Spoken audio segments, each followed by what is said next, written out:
Okay, so Chinese New Year in Singapore, it's just an incredible time, right? The energy, the family gatherings, all that amazing food. But let's be honest, for our dogs, all that vibrant chaos can feel, well, less like a party and more like something to be really scared of. So the big question is, how do we make sure our furry best friends actually enjoy the holiday with us? Well, we're going to break down 7 super simple, low-stress ways to do exactly that. I mean, it's a totally fair question, isn't it? Just think about it from their perspective for a second. You've got loud noises, a never-ending parade of new faces coming through the door, and their entire daily routine is just thrown out the window. It's basically a perfect storm for doggy anxiety. But hey, don't worry, we're going to look at some really practical, easy things you can do to bridge that gap between our fun and their need for some peace and quiet. All right, so our first strategy, this one starts the second you wake up. I'm talking way before the first guests even think about arriving. It's all about being proactive, setting a really peaceful, calm tone for the whole day. And it all starts with a very, very specific type of morning walk. So what are we talking about here? It's something called a decompression walk. And really, you should think of it less like a quick, let's go potty trip outside, and more like your dog's version of a slow, relaxing morning coffee. Seriously, just letting them sniff, letting them explore the world with their nose. Research actually shows this simple act lowers their heart rate and makes them feel so much better emotionally. And look, this is so important, especially in the Singapore context, right? Getting out there early means you're out before all the crowds, before the traffic picks up, and, this is a big one, before those loud lion dance troops start making their rounds. It lets your dog burn off all that pent-up, nervous energy and just do what dogs do, sniff and explore. Trust me, they'll be so much calmer when the doorbell starts ringing later. Okay, so you've had that nice, calm walk. Fantastic. But now comes the next challenge. The doorbell starts ringing, you hear all the loud gongxi fatsai greetings, the clatter of mahjong tiles.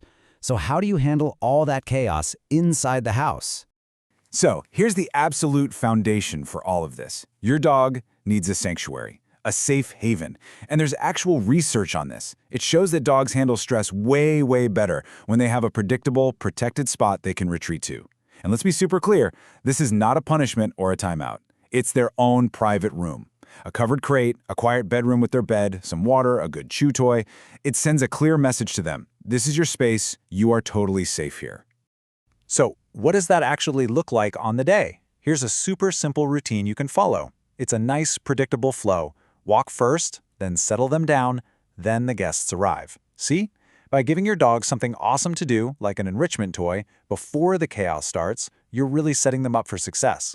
Oh, and the background music?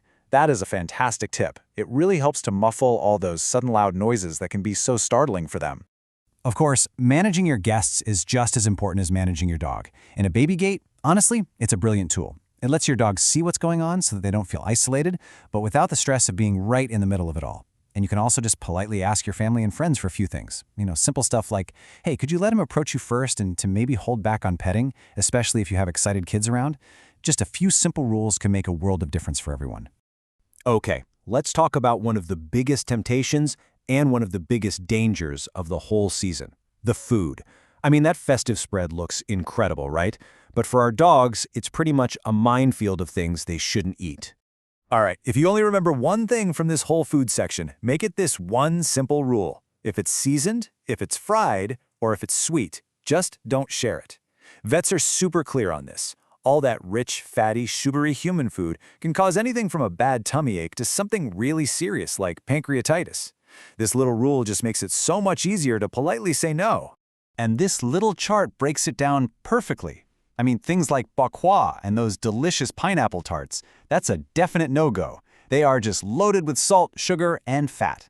And it is so important to remember that grapes and raisins are completely toxic to dogs. Never ever let them have any. But hey, some plain, unseasoned boiled chicken, a little bit of that is usually just fine. So what about that one auntie who just insists on slipping your dog a treat under the table? We all have one, right?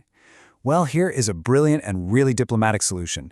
Just have a little container ready with your dog's own kibble or treats. Then you can say, oh, he'd love a special treat. Could you give him one from here? It lets them feel involved, they get to show their love, but you know it's totally safe. Okay, so we've got your home base all sorted out. But what happens when you're the one going visiting? Especially if you live in an HDB or a condo. Trying to decide whether to bring your dog with you, that's a pretty big decision. And this is where we have to be really honest with ourselves. We might want our dog to be part of every single celebration, but is it actually what's best for them? A crowded, noisy, unfamiliar apartment, maybe with toddlers running around. For a shy or nervous dog, that's not a fun outing. It's a stressful ordeal. Sometimes the kindest thing we can do is just let them stay home where they feel safe and secure. Now, if you do decide to take them along, being prepared is absolutely key. And remember, in HDBs and condos, keeping your dog on a leash in common areas like lifts and corridors isn't just good manners, it's actually the rule. And here's a great pro tip. Bring a familiar mat or a small bed. It's like giving them a portable safe space they can settle onto, even in a brand new place. All right, now we're getting to my favorite part. We've spent a lot of time talking about how to manage stress, which is super important. But what if we could take it a step further? What if we could use this time to create a brand new, positive tradition that actually makes your bond with your dog even stronger? I just love this idea. It totally reframes the whole experience. It's not about missing out on the festivities. It's about adding a new ritual, something that's deeply meaningful, and it's just for you and your dog. And look, these traditions don't have to be some big, complicated thing. It can be as simple as having a guaranteed CNY cuddle for 20 minutes after the last guest leaves, or maybe a quiet retreat hour where you just go to a bedroom and sit together away from all the noise. It's about creating this little pocket of predictable calm right in the middle of all the holiday chaos. And here is the absolute secret to making this work: consistency. It's not something you do just once. It's about doing it every single day of the holiday. All the behavioral science tells us that this kind of predictable, positive routine is what builds trust. It signals to your dog that, hey, no matter how crazy everything gets, you can count on this one good thing with me. It really becomes their anchor. So as you get ready for all the festivities, it's something to really think about. This isn't just about getting through Chinese New Year with your dog. It's about transforming it. So beyond just managing their stress, what's that one small, meaningful moment you can create this year that might just become your special tradition for many years to come?